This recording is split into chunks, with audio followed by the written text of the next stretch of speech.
Ah, hoje eu vou falar, não vou iniciar lendo a palavra, mas eu quero fazer menção de algumas coisas interessantes para introduzir esta palavra, que justamente por alguns meses já venho pensando nela, e hoje Deus me dá a oportunidade de transmitir a vocês o que Deus, Ele colocou sobre o meu coração durante esses meses.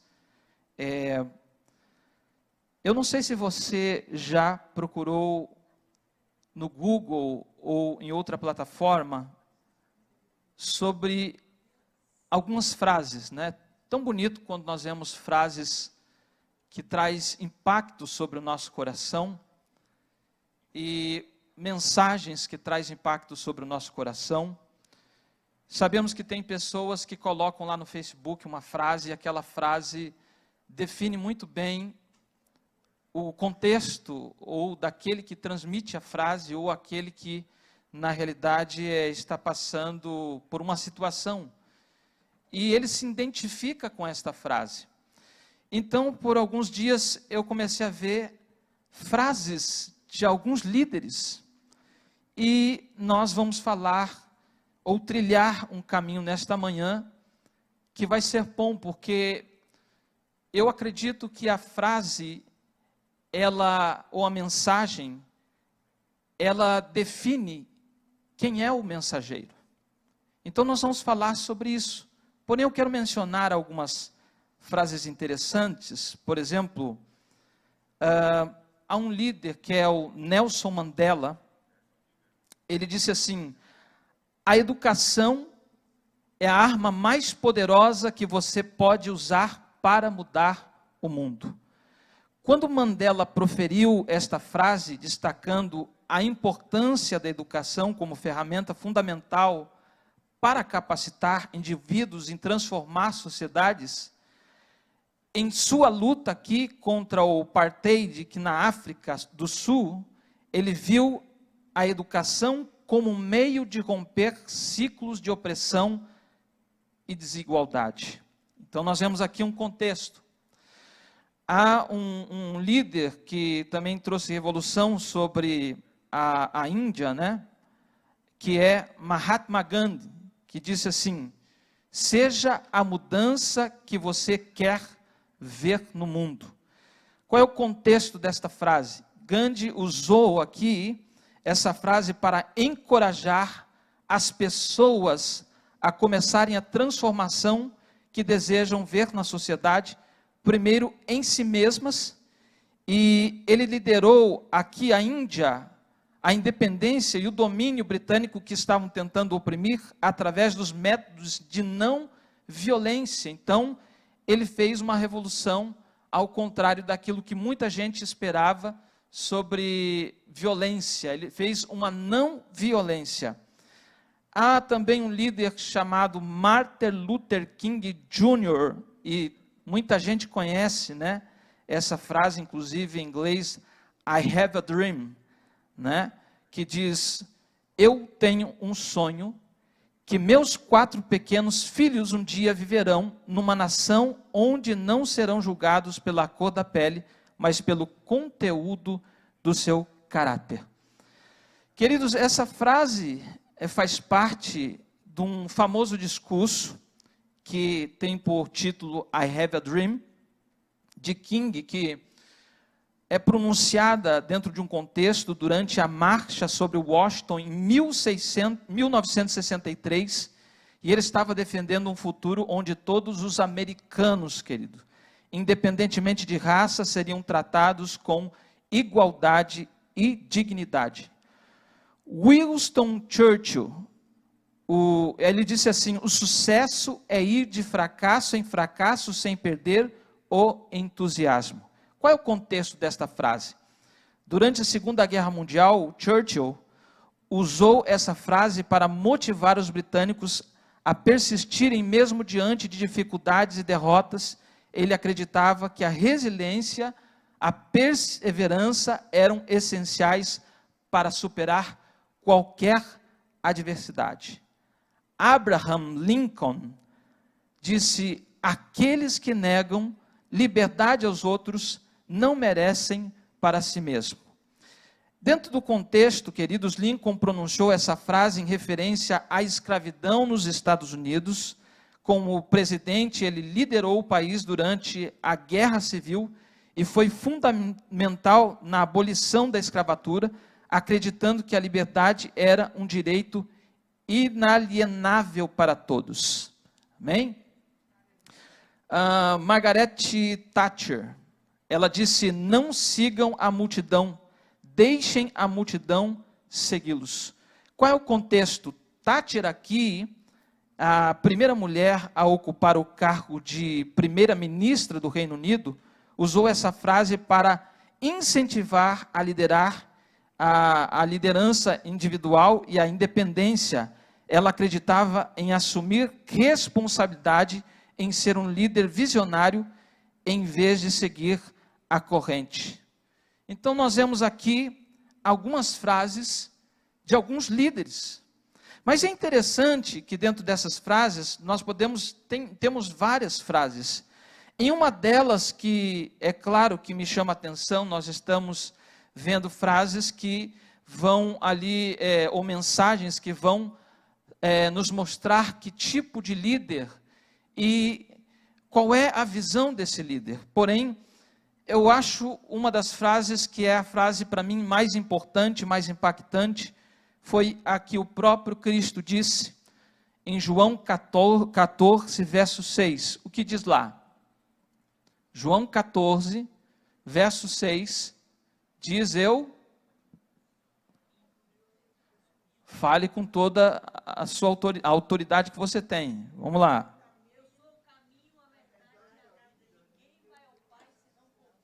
Olha só. Queridos, eu não quero diminuir nenhum líder, porque todos eles tiveram um contexto. Mas essa frase, ela é impactante. Ela foi dita por Jesus Cristo, e conforme registrada aqui no Evangelho de João, no capítulo 14, verso 6, ela traz consigo um contexto. Jesus estava conversando com os seus discípulos antes da crucificação, e ele estava preparando-os para uma partida. Ele queria assegurar-lhes que, mesmo após a sua morte, amados, ele saberia que, na realidade, os discípulos, eles teriam que lidar com determinadas coisas. Porém, Jesus estava preparando o coração dos discípulos. Mas o mais importante é que a mensagem revela quem é o mensageiro. A frase destacada traz dentro da nossa visão cristã um alcance que, na realidade, muda completamente a história. Todos esses líderes que nós vemos, e que dentro de um contexto falou uma frase, eles mudaram o seu tempo e a situação de muitas coisas que estavam acontecendo naquele contexto, naquele tempo. Porém, nós estamos falando de alguém que mudou o mundo. Alguém que mudou o mundo, porque aqui nós vemos uma causa, uma identidade e uma missão. Você pode repetir isso comigo? Uma causa, uma identidade e uma missão.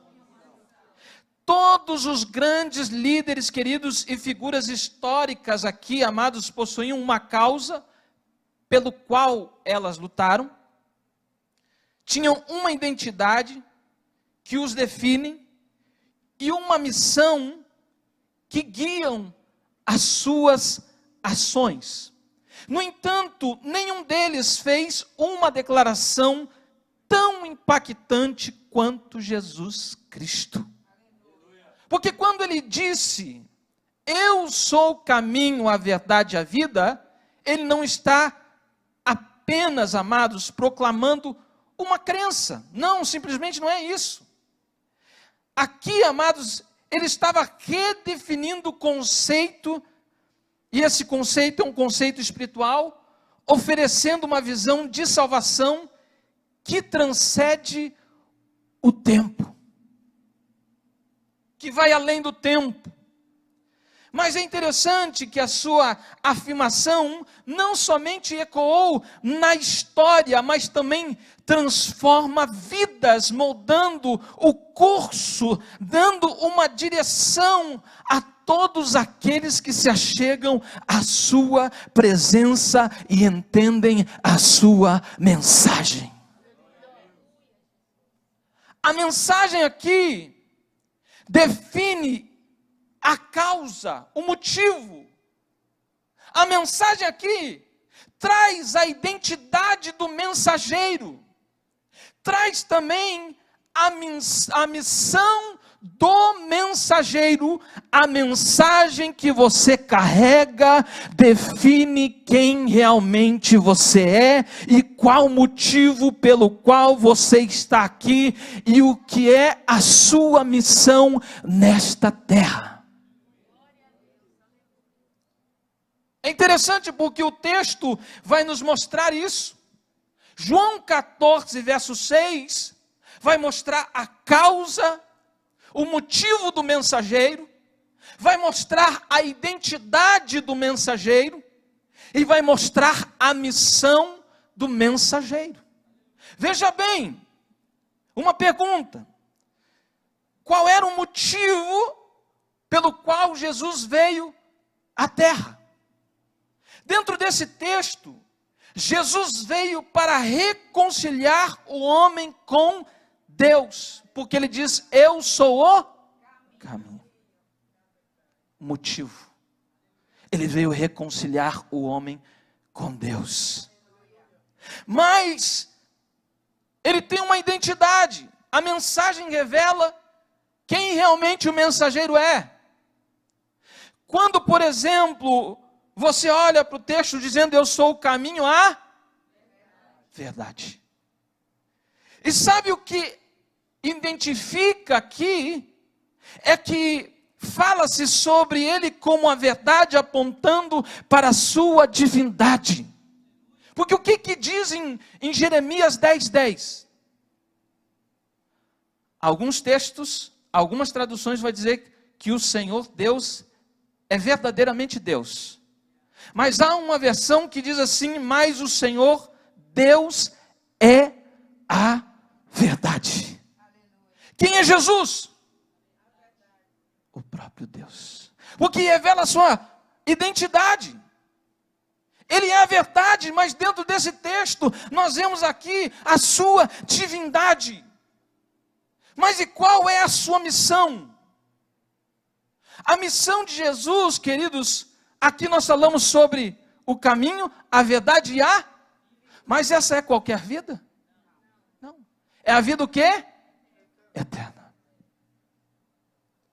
Então Jesus aqui, amados, a sua missão é não somente reconciliar o homem com Deus, mas também sendo o único mediador que entre Deus e os homens, ele oferece a vida eterna, porque ele diz: ninguém vem ao Pai a não ser por mim.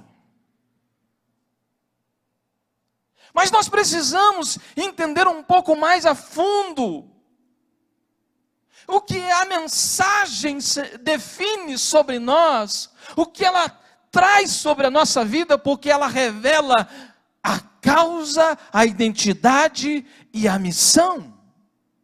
E qual é a mensagem que você tem declarado através da sua boca, seja na sua casa, seja no seu trabalho, seja em todos os lugares aonde você estiver?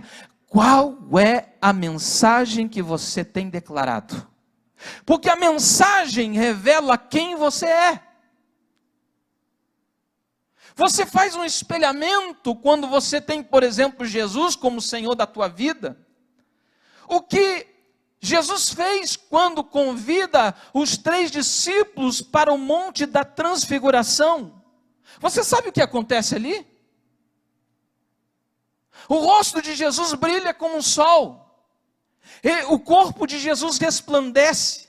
mas esse brilho reflete sobre o rosto dos discípulos.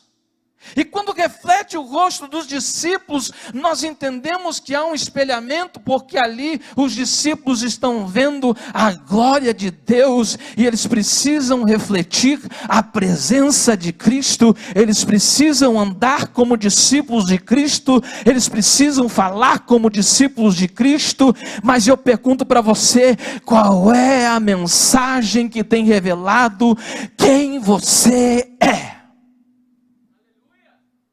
Qual é a mensagem que tem revelado quem você é? Pastor, na minha casa sou conhecido como aquele que briga com todos. Sou conhecido como o pai que é muito duro, muito rígido. Eu sou conhecido como alguém que tem uma nomenclatura. Até mesmo alguém diz assim para mim: olha, me chama do nome do meu pai, porque meu pai era rígido, então você é rígido. Queridos, quando você conhece a Jesus Cristo, a tua vida muda completamente. Você tem que ver a glória de Deus a um espelho, você tem que olhar para Cristo e você tem que desejar ser como Ele é. Pode aplaudir ao Senhor, queridos. Mas vamos entrar mais a fundo. Se a mensagem revela o mensageiro, nós vamos entrar no primeiro tópico, que é a causa, o motivo. Quando nós olhamos para isso, eu tenho que fazer uma pergunta: qual é o motivo que te faz levantar todos os dias? Pastor, meu filho, a minha esposa, eu tenho que cuidar. É um bom motivo, porque essa é uma vida cristã também sadia, porque você tem que cuidar da sua casa. É interessante porque, amados, eu quero perguntar isso para você, para que você comece a refletir qual é o motivo que te faz levantar todos os dias, e qual é a causa que move as suas ações e define o rumo da sua vida. Qual é o motivo? Todos os dias você levanta, e você sabe que existe um propósito de Deus na sua vida. Mas você levanta para quê? Para ali trabalhar, para você conseguir o sustento. Você tem um motivo. Não adianta nós não termos motivos para viver, nós não temos motivos para fazer alguma coisa, não ter uma motivação. Queridos, quando o apóstolo Paulo diz: combati o bom combate, quando que uma guerra é boa? Quando que uma batalha é boa? Quando que um combate é bom? Quando tem um bom motivo, uma boa causa. Você sai de casa porque você tem um motivo. E a pergunta é essa: qual é o motivo que te faz levantar todos os dias? Mas não somente essa pergunta: qual é a causa que move as suas ações e define o rumo da sua vida? Qual é a causa? Em um mundo cheio de desafios, de injustiça, de incerteza, queridos, é fácil seguir o fluxo. Não está dando certo para o fulano, vou seguir ele, queridos. Muitas vezes nós não podemos se espelhar em pessoas que, porque deu certo, vou me espelhar nessa pessoa. Querido, nós temos que entender, nós não podemos nos conformar com este mundo, mas nós temos que ser transformados pela palavra de Deus, a imagem e semelhança de Jesus, e caminhar os passos de Jesus, e entender que tem um motivo. Se eu levanto de manhã, eu tenho uma causa, eu tenho um motivo. Eu não posso seguir simplesmente o fluxo de outras pessoas, mas eu quero seguir o que Deus tem para a minha vida. Qual é o motivo, querido, que você tem levantado, querido? Queridos, você não deve se conformar com esse mundo. O mundo é confortável, mas há injustiça também. Você vê um fluxo que muitas vezes está caído por conta do pecado da humanidade. Você vê muitas coisas acontecendo, mas você tem um motivo para se levantar. Você tem um motivo porque você está vivo. Você tem uma causa. Você tem que se alegrar no poder do Espírito Santo e entender que você precisa precisa seguir uma causa, e que esta causa seja boa, para que você tenha uma boa batalha, para que você consiga vencer todos os dias, para que você tenha uma luta, mas esta luta, você tem um motivo porque você luta, você tem uma motivação, você sabe que Ele está diante de você, você sabe que Ele vai quebrando as portas de bronze, os ferrolhos de ferro, você sabe que você está dando um passo de fé, e você está caminhando, e muitas vezes você não está enxergando por conta da neblina do mundo, do pecado, mas o Senhor está indo adiante de você, e está dizendo: eis que eu vou diante de vós, quebrando as portas de bronze, os ferrolhos de ferro, porque eu sou o Senhor da tua vida. Aleluia. Pelo que você realmente está lutando? Qual é a tua motivação? Se o que te guia não é algo que você sente profundamente, se aquilo que te guia não é algo que você está sentindo dentro do coração ferver, existe alguma coisa de errado. Porque você precisa sentir este motivo, esta causa. É algo que te faz querer transformar a realidade ao seu redor. É algo que te faz você querer pregar a palavra e dizer a todos que estão caídos nas ruas, e dizer que Jesus te ama. Se não é profundamente aquilo que está ardendo no seu coração, alguma coisa está errada. Se não é algo que faz você querer transformar a realidade à sua volta, então talvez esteja na hora de você refletir e entender que há um motivo. Jesus, o Filho de Deus, Ele morreu por você, e Ele diz: eu sou o caminho, a verdade e a vida. Ninguém vai ao Pai a não ser por mim. Ninguém vem ao Pai a não ser por mim. Você tem um motivo, você tem uma razão. E se você não tem um motivo, um bom motivo, você precisa refletir sobre as suas escolhas, as suas batalhas diárias. Pergunte a si mesmo: a causa pelo qual estou lutando vale o meu tempo? Vale o meu tempo, a minha energia? E acima de tudo, a minha vida? Pelo que você está se gastando? Pelo que você está se gastando, irmão? Ah, pastor, mas eu ando tão cansado de tanta coisa, porque, amados, Jesus disse: o meu fardo é leve. Essa sobrecarga que te deixa tão estressado, tão depressivo, e que você não está conseguindo lidar, e muitas vezes você pensa: não, parece que eu estou dando, não sei como é que vai traduzir isso, murro em ponta de... Será que vale a pena lutar contra o próprio Deus? Ter as motivações erradas? Muitas vezes nós lutamos contra as armas incorretas. Em Efésios diz que a luta não é contra a carne nem contra o sangue, e porque muitas vezes nós persistimos em lutar com que aquilo que Deus não colocou como batalha sobre a nossa vida. Nós guerreamos com as armas incorretas na direção incorreta. Lutamos contra pessoas.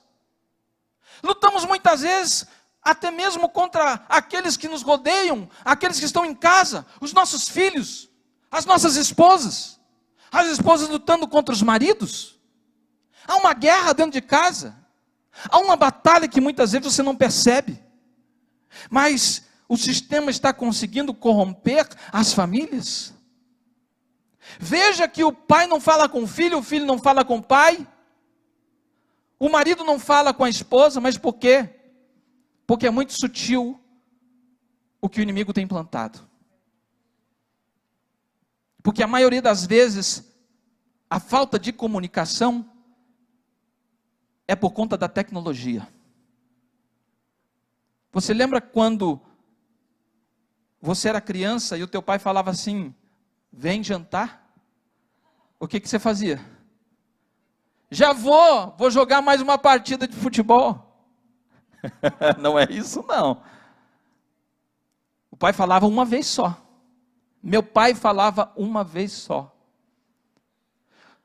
Se você deixa o seu filho jogando no PlayStation, e outro jogo, você fala 1, 2, 3 vezes com ele, e ele não te ouve, você tem que levantar e ir lá e falar, olha, vem jantar. Só que o vem jantar é só pegar comida na panela e voltar para onde? Para o sofá.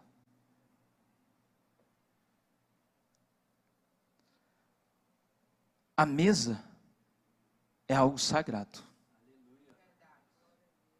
Eu não sei se você percebeu, mas uma grande parte do nosso tempo é estar envolvido na cozinha, né?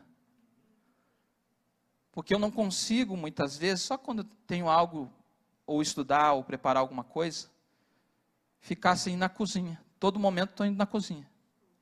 A minha esposa está preparando a comida lá, eu vou lá. Se eu tenho alguma coisa para fazer lá em cima, eu vou lá e falo com ela e tal. E amor, já está. Porque a cozinha é um lugar onde nós preparamos a comida, porém nós estamos ali conversando. A mesa é onde nós estamos conversando, onde nós estamos tratando de assuntos importantes. É onde você olha no olho do seu filho e você pergunta para ele, como é que foi o seu dia hoje? Como é que foi a escola? Obrigado, amor. Como é que você foi na escola? É um momento de você interagir com a sua família. E nós não podemos perder isso. Quando nós perdemos isso, nós estamos perdendo o motivo pelo qual nós estamos nesta terra. Qual é o propósito de Deus?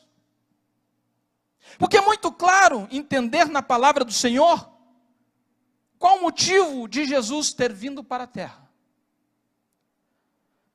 Por exemplo, em João 10:18, o próprio Cristo diz: ninguém tira a minha vida de mim, mas eu a dou por minha própria vontade. Veja que isso reflete na ceia. Lucas 22:19, ele diz: isto é o meu corpo que é dado por... Qual é o motivo por que Cristo morreu na cruz? Ele diz aqui na ceia, em Lucas 22:19, isto é o meu, que é dado para quem? Por vós. Sabe qual é o motivo de Cristo ter vindo à terra?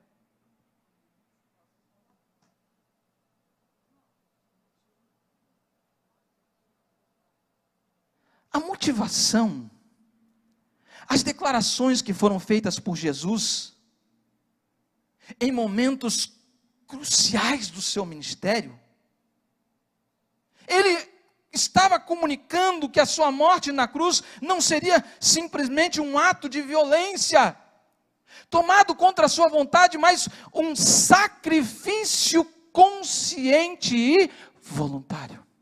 Mas por que isso? Qual é o motivo? Pelo profundo, diga comigo, pelo profundo amor. Foi por amor. Foi voluntário. Foi consciente. Motivado pelo profundo amor que ele teve por mim e por você. Essa entrega, queridos, é vista como um ato supremo de amor, onde Jesus se ofereceu para redimir e reconciliar nós que estávamos perdidos com Deus. Então qual é o motivo de Jesus? É o... Irmãos, se vocês estão dormindo, é o... Mais forte, é o... Amor. É o amor. Ele veio reconciliar o homem que estava perdido com Deus. Porque é Ele o caminho. É Ele a verdade e a vida. Mas é interessante, queridos, que nós temos que entender que como Jesus teve esse amor, e esse amor fez com que Ele voluntariamente morresse por nós, também traz sobre nós algo, uma responsabilidade. Veja em João 3, primeira carta de João 3,16, o que João fala. 1 João, nisto conhecemos o amor, que Cristo deu a sua vida por quem? Por nós. Agora veja o que está escrito na parte B. E devemos dar a nossa vida por quem?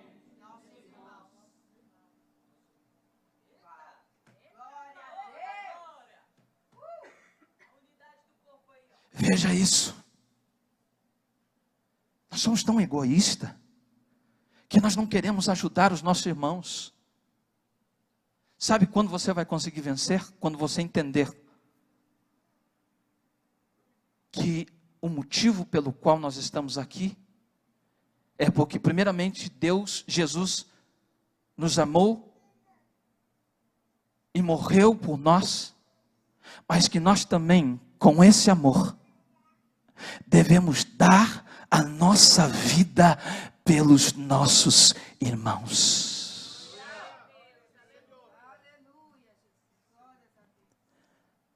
Essa segunda parte do versículo traz uma aplicação prática do amor de Jesus que está sobre nós. Porque refletiu sobre nós o amor de Deus. Nós estamos vendo esta luz, estamos sentindo esse amor que transbordou por conta de um ato maravilhoso de amor, aonde Ele, pela sua própria vontade, morre por nós. Mas é interessante, porque assim como Cristo entregou a sua vida por nós, nós devemos entender esse chamado e seguir o exemplo de Cristo, estando disposto a sacrificar-se pelos outros. Mas pastor, isso é muito forte, você seria capaz de morrer pelo teu irmão? Não, pastor, isso já, Deus não quer isso. Isso não significa necessariamente morrer fisicamente, queridos, mas envolver-se ou viver de maneira o quê? Altruísta. Colocando as necessidades e o bem-estar dos outros acima dos nossos próprios interesses. Fulano é tão chato, né? Ele liga para mim 3 vezes por dia. Tem uns que são chatos, né? Ah, Jesus. Mas isso não significa que você não deve amar ele. Ah, não, porque o fulano, quando vem falar comigo, você sabe que tem gente que quando fala com você, ele chega tão perto que você vai se afastando assim, porque é o jeito da pessoa, né? Cada um tem o seu jeito. Nós somos diferentes uns dos outros, mas temos que entender que nós precisamos fazer algo pelo nosso irmão. Aqui é um chamado a um amor prático, sacrificial em nossas relações com os nossos irmãos em Cristo Jesus. Mas pastor, como é isso? Tem pessoas que estão necessitando de ajuda. Tem pessoas que estão necessitando de uma palavra. Tem pessoas que muitas vezes vai procurar você e você não deve desprezar, porque você tem que entender, se Cristo morreu por nós, e isso é prova do seu amor, nisto conhecemos o amor que Cristo deu a sua vida por nós, e devemos dar a nossa vida pelos irmãos. Qual é o motivo pelo qual nós estamos aqui? Somos igreja de Deus, a não ser servir uns aos outros, amar uns aos outros, assim como Cristo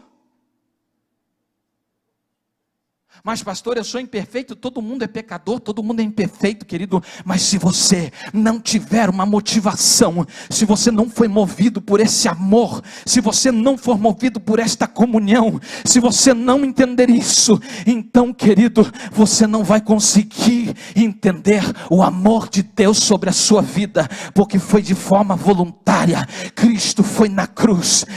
Em Isaías 53 diz que foi como uma ovelha muda ao matador e não abriu a sua boca.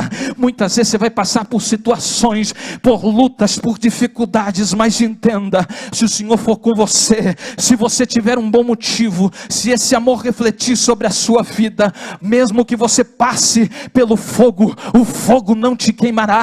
Mesmo que você venha passar pelas águas, as águas não te afogarão. Sabe por quê? Porque existe um Deus que te ama, e esse amor reflete e transborda sobre a sua vida e a sua casa. Você tem um motivo. Alguém morreu por você e ele diz que te ama. Foi ele que declarou. Ele ama você. Então a mensagem que você transmite mostra o motivo pelo qual você está falando ela. Existe uma causa. Mas não somente existe uma causa, como ela também revela a sua identidade. A identidade tem tudo a ver com o que você carrega.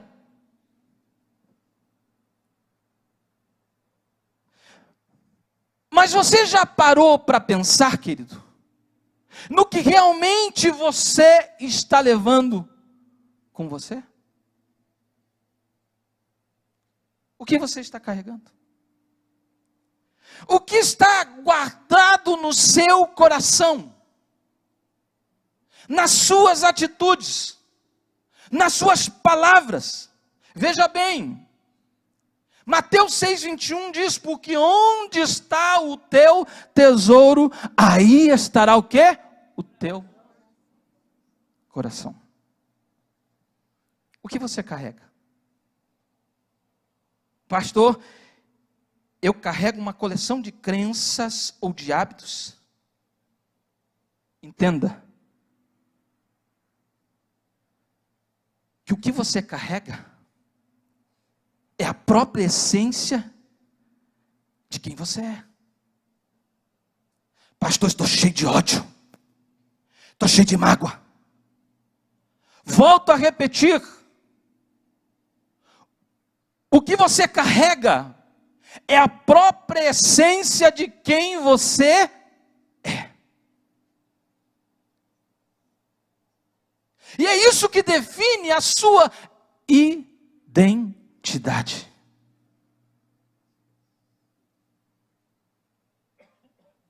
É interessante porque em Provérbios diz, guarda o teu. Por quê? Porque dele procedem as saídas da vida.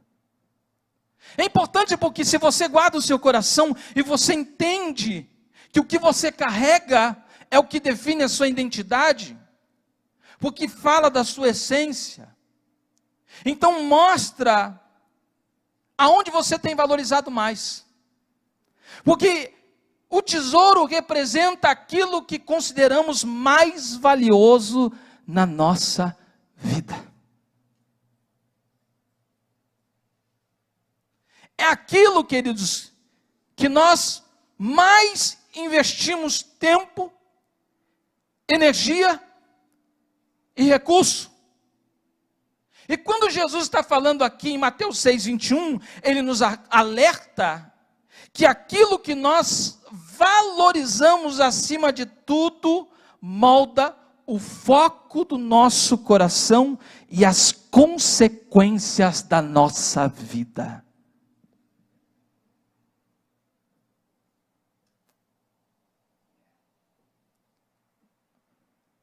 Pense bem.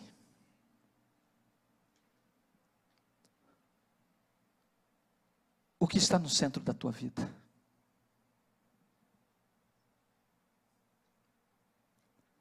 o que está no centro da sua vida?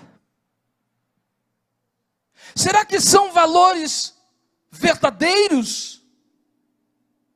Com integridade, com amor, fé, compaixão? Ou você está carregando peso que não deveria estar dentro de você? Como orgulho,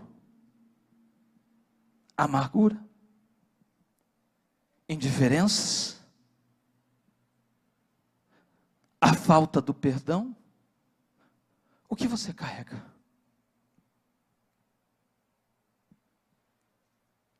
O que você carrega define quem você é. A mensagem que todos esses líderes transmitiram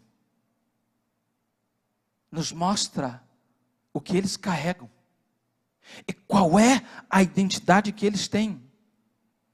Qual a causa, qual o motivo pelo qual eles estão lutando. Mas nós devemos entender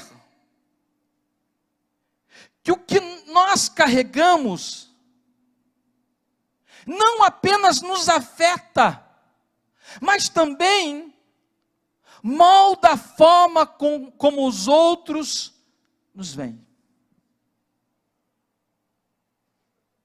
Pastor, não estou preocupado com o que estão pensando.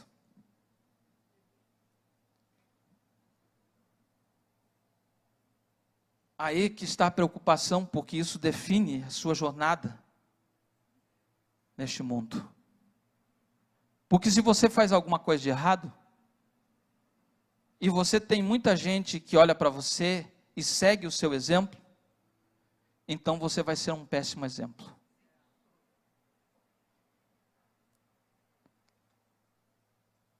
Tem gente que fala, pastor, tem um ditado que é, faça o que eu falo e não faça o que eu faço.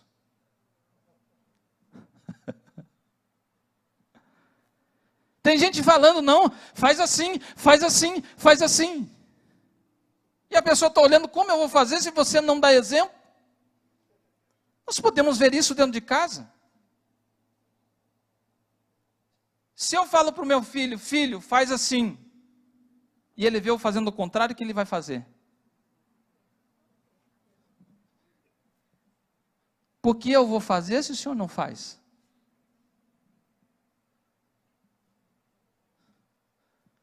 Nós temos que ser exemplos. Porque o exemplo que eu dou me identifica. E quando nós entendemos pelo que nós somos identificados, nós começamos a perceber o que está no centro da nossa vida.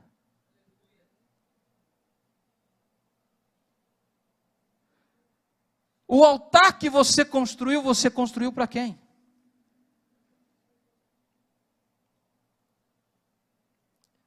Pastor, eu tenho um altar. E esse altar é de Deus? Ou você tirou o Senhor desse altar e colocou outra coisa? Interessante. Me lembrei de uma história que uma vez contaram.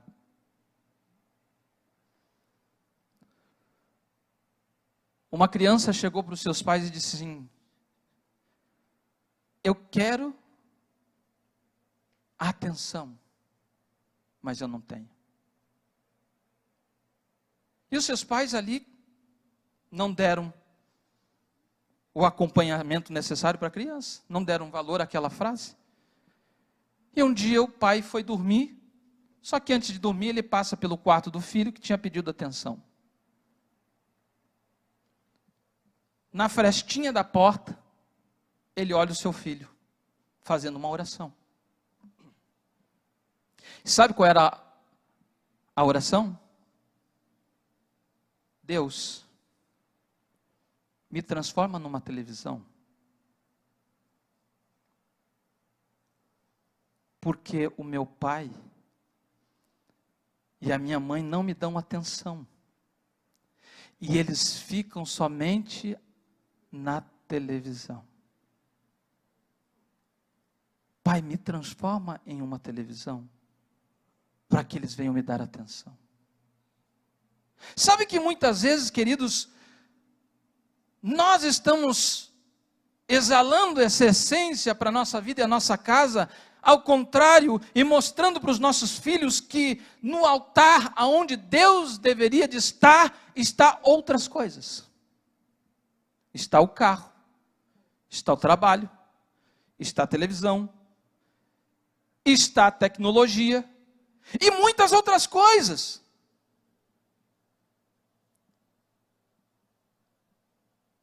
Então eu faço novamente uma pergunta: o que você está carregando hoje? É algo que te leva adiante, que te faz crescer, que honra o propósito de Deus? O que você está carregando hoje? É algo que te mantém preso, que te impede de ser a pessoa que você foi chamada para fazer?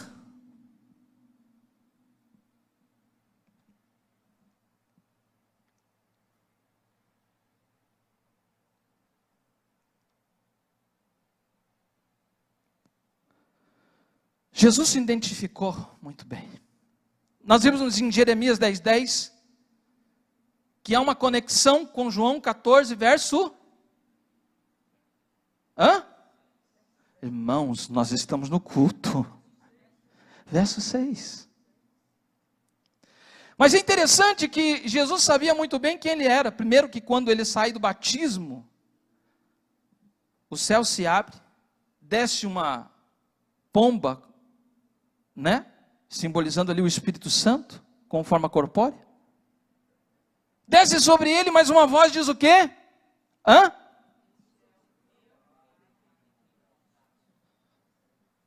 Ele é o Filho de Deus. Mas é interessante que em João 6, verso 35, ele diz: eu sou o pão da vida.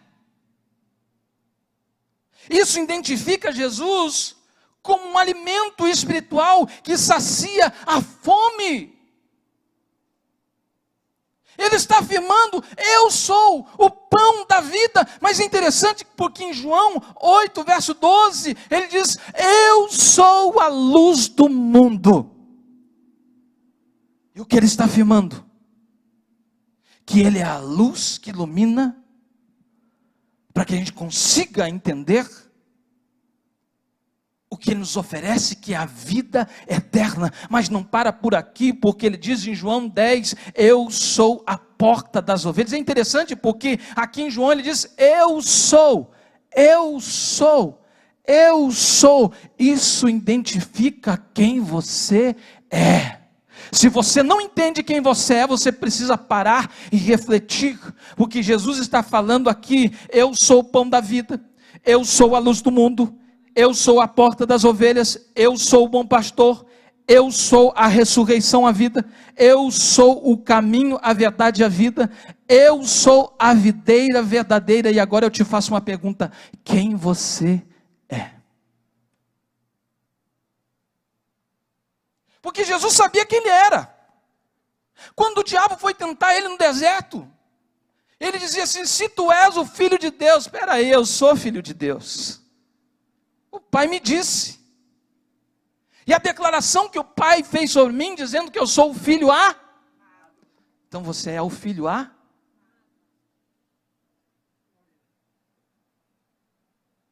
Mas pastor, quando eu olho para o espelho, estou vendo que eu estou ficando... Nem é mais o templo do Espírito Santo, mas é uma basílica. A obra está crescendo, pastor. Eu não me vejo como filho amado, queridos. Você é filho amado de Deus, porque Jesus morreu por você. E você precisa entender isso. Porque a mensagem que você tem falado muitas vezes é não, porque eu não aguento a vida, porque eu não aguento isso, porque não quero isso, porque estou estressado, porque estou cansado. Os teus filhos estão ouvindo você cansado, estressado, e a todo momento você está transmitindo isso. Parece que você não tem uma motivação, que você não tem uma identidade que se possa o teu filho segurar e dizer não, quero seguir o meu pai. Então quando nós entendemos isso, as declarações de Jesus, ele está dizendo eu sou, mas o que a Bíblia diz que você é, em João capítulo 1 verso 12, vai dizer que você é filho, querido. Na segunda carta aos Coríntios, no capítulo 5 verso 16, diz que você é uma nova criatura, amados. Queridos, em Romanos 8, 17, diz que você é herdeiro e co-herdeiro com Cristo Jesus. E não para por aí.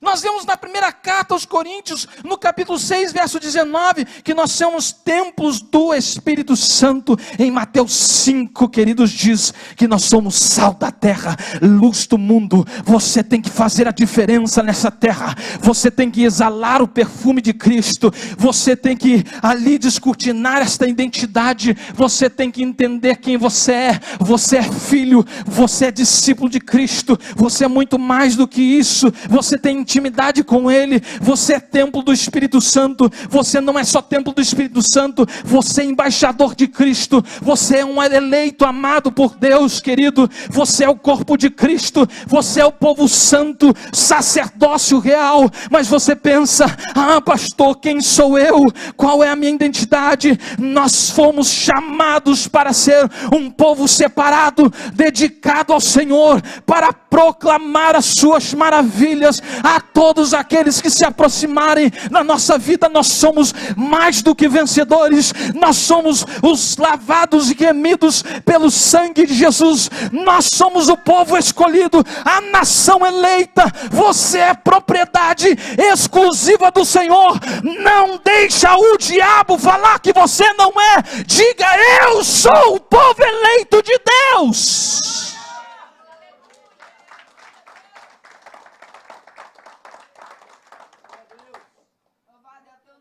Você entende que essa identidade é a essência que você carrega, os valores, os princípios que você carrega. Então agora você tem um motivo. Então você agora entendeu que o que você é, e a essência que você precisa carregar, os princípios que você precisa carregar. Então você precisa ir mais a fundo. Porque não era só uma causa, não era só uma identidade, mas era uma missão. Todos nós fomos criados por Deus por um propósito. Não, pastor, porque eu sou o único nessa terra que não tem uma causa pelo qual Deus não me fez. Não estamos aqui por acaso. Em nossa vida tem um significado maior do que apenas existir. Mas para que essa verdade faça sentido em nossas vidas, precisamos novamente fazer uma pergunta. Põe a mão sobre o teu coração e diga assim: qual é a minha missão? Pergunto de novo para você. Qual? Está muito fraco, com voz alta, irmão. 1, 2, 3. Qual?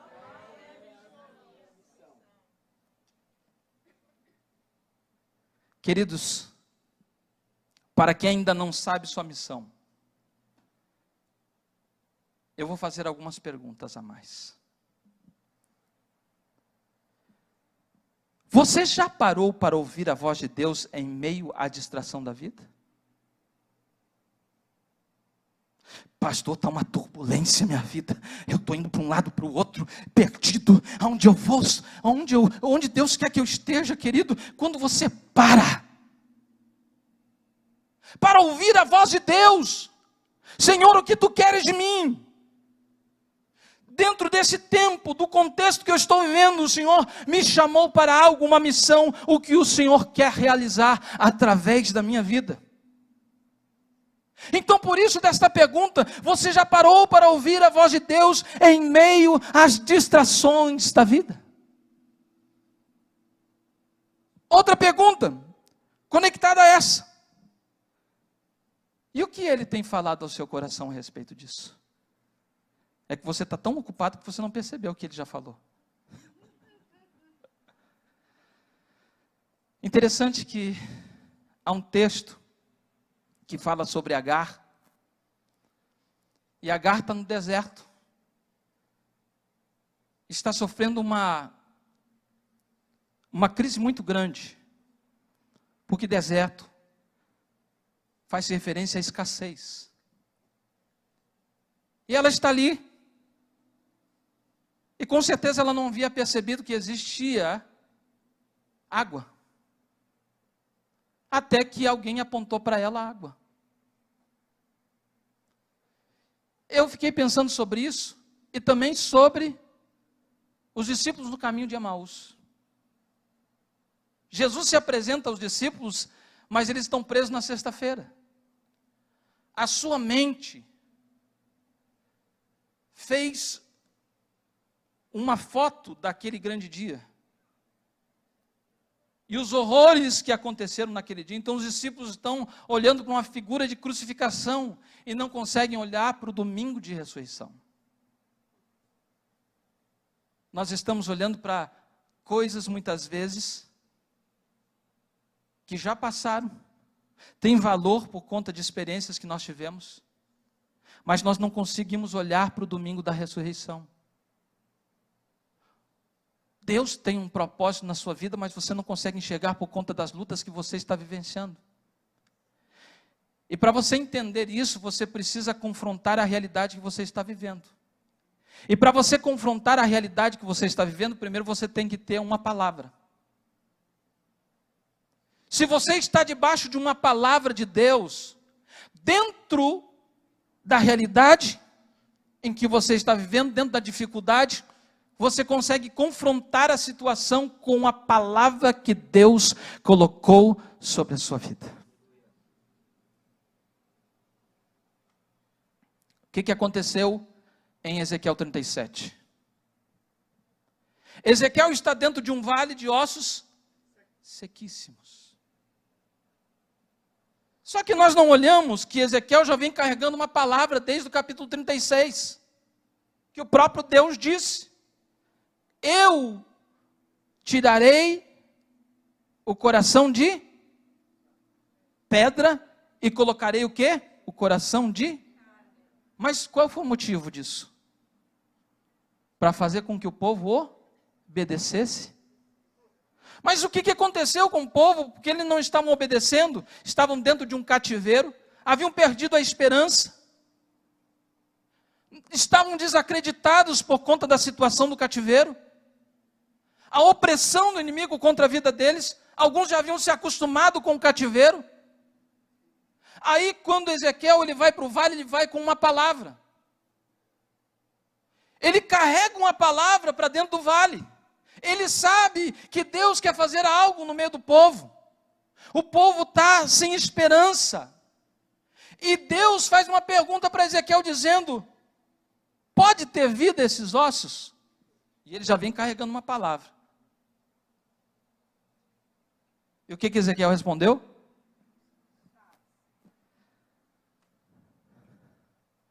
É interessante isso. Ezequiel está dizendo: tu sabes. Por quê? Porque ele conhece o Senhor, ele sabe quem Deus é. Ele sabe que Deus é o Deus do impossível. Ele vem carregando histórias dos antepassados, a abertura do mar e muitas outras coisas de que Deus fez e que operou. O que Ezequiel está fazendo dentro do vale é profetizando para um povo que está sem esperança, mas ele carrega uma palavra. Ele sabe que Deus opera milagres e que Deus vai mudar o coração do povo. Então o Senhor fala, então começa a pregar a palavra. Que palavra Ezequiel pregou para os ossos? Qual foi a palavra? A palavra de Deus. Ele profetizou sobre o vale. Ele está profetizando. E Deus está dando a direção a ele, só que chega um momento em que o corpo está formado. Aí o que acontece? O exército está lá, de pé. Mas o que falta? E o que Deus manda Ezequiel profetizar? O Espírito. Sabe por que isso, queridos? Porque na realidade muitas vezes nós estamos ali dentro do vale da situação, nós estamos em prontidão, mas nós estamos sem direção, e por isso é necessário que nós venhamos ter um relacionamento com o Espírito de Deus, porque o Espírito de Deus nos capacita, nos dá direção, e nós começamos a entender pelo motivo pelo qual nós estamos lutando, nós começamos a entender que nós somos filhos de Deus, mas nós temos que proclamar esta missão, nós temos que colocar as mãos no arado, nós temos que começar a trabalhar, nós não podemos perder tempo com coisas e situações que vêm tentar contra a nossa vida, olhando para o mundo e para os problemas que muitas vezes tentam nos carregar a nossa saúde, tentando contra nós, nos colocando para baixo, em depressão profunda, em tristeza profunda. Comece a se ocupar com a obra de Deus, comece a se ocupar com aquilo que Deus já falou para você, não olhe para as distrações desse mundo, mas se ocupe com aquilo que Deus já colocou sobre a sua vida. O que você está esperando? Deus já te chamou, Deus disse que te chamou desde o ventre da tua mãe e te ungiu. Não, pastor, me ungiu? Como assim? Me ungiu? Não, porque eu estou vivendo uma situação difícil. Comece a pregar contra esta situação, confronte, porque Deus pôs uma palavra sobre a sua vida. Você foi chamado sim, mas Ele te capacita pelo Espírito Santo, e quando você está dando passos de fé, e caminhando e dizendo: Deus, eu estou me aproximando, Senhor, eu não estou vendo nada, mas Deus pega na sua mão, e te traz e diz assim: eu vou te levar, eu vou te levar, eu vou te levar, porque eu sei, eu tenho um plano com a sua vida, eu tenho um projeto na sua vida, mas você não pode impedir. Isaías diz, querido, eu vou fazer alargar a tenda, firma bem as tuas estacas, e não impeças, porque a tua mão direita e a tua mão esquerda, elas vão transbordar. Não impeça, querido. Deus te escolheu, Deus te chamou, e você precisa entender isso. Você está ouvindo a voz de Deus. Tem muito crente, mas para que ainda não sabe por que está aqui? Por a missão a não cair de paraquedas. É por acaso? Peraí, queridos, se você está ouvindo a voz de Deus, não há distração nessa vida que venha te tirar do foco. Você precisa entender isso. Esta pergunta tem que ter resposta, e a resposta é você ouvindo a voz de Deus. Segunda pergunta: quais são os dons e talentos que Deus te deu? Pastor, não sei. Espera aí, irmão. Reflete bem. Reflete bem porque Deus te deu dom. Reflete bem porque você faz parte do corpo. E como todo corpo tem funções, tem que trabalhar, porque corpo que não funciona é complicado. Todo membro tem um funcionamento. E você precisa funcionar como corpo, como membro desse corpo, queridos. Deus, Ele colocou um talento sobre você. Pastor, mas eu falo muito bem. Pastor, eu sei evangelizar, eu falo algumas coisas de Deus no trabalho. Pastor, eu sou cantor de chuveiro. Não, aí não. Aí não. Sabe aquele que vai lá e faz aqueles melismas, abaixa a voz, levanta a voz quando chega aqui na igreja. Eu canto em 3 tons, irmão: alto, rouco e desafinado. Aleluia. Ou senão eu canto em dó dos irmãos que me ouvem. Brincadeira, irmãos. Não diminua o talento que Deus te deu. Você é um verdadeiro adorador.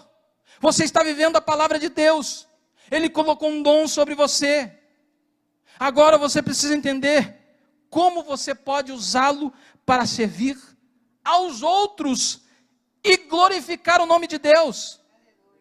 Porque o dom não é simplesmente para você. Claro que existe o dom de falar em línguas, e quando não há interpretação você edifica a si mesmo. Sim. Só que dom, querido, é para a igreja. É a edificação da igreja. E você precisa entender isso. Deus colocou um dom sobre a sua vida, mas como eu posso usá-lo? Agora você começa a desenvolver, ler a palavra, você começa a orar a Deus e pedir: Senhor, usa-me, eu já entendi qual é o meu dom, eu preciso entender isso, eu preciso saber como é o desenvolvimento desse dom, e você começa a procurar. Então, para quem ainda não sabe a sua missão, ouça a voz de Deus. Deus te deu um dom. Você não sabe ainda como usar, comece a ler a palavra e ver, e a orar a Deus pedindo direção para ser usado, a não ser que você já esteja aí em funcionamento e você não entendeu ainda. Outra pergunta: o que te traz a verdadeira alegria e satisfação? Será que isso não está conectado à missão que Deus tem para você? Pastor, amo vir ao culto de domingo. Eu louvo o Senhor, levanto as mãos. Gosto muito de ir no culto de quarta-feira de oração, dobro o joelho. Será que isso não está revelando também a sua missão? Será que isso não revela a sua missão quando você está no trabalho e você começa a falar de Jesus? Pastor, sou um ótimo evangelista. Você entendeu, mas aquilo te dá prazer, aquilo move o teu interior, aquilo queima sobre o teu coração, e você precisa fazer isso. Então entenda, para quem ainda não sabe a sua missão,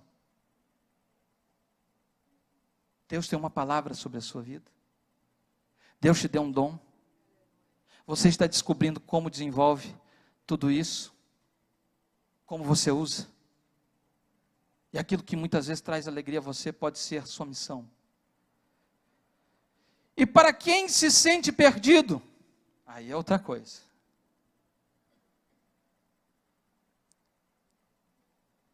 Se você se sente desorientado ou sem direção, será que é porque ainda não entregou completamente a sua vida aos planos de Deus?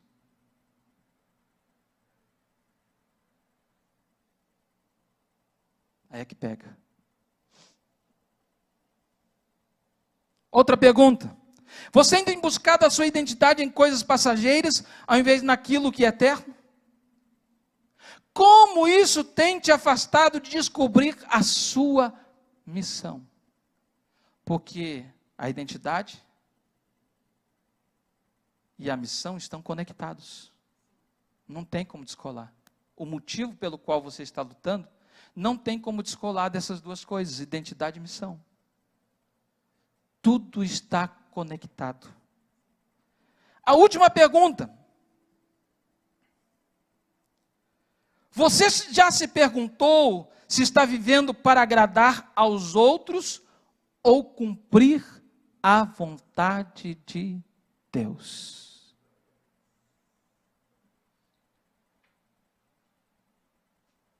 Quem você está agradando com o que você está fazendo? Eu convido a igreja a se colocar de pé.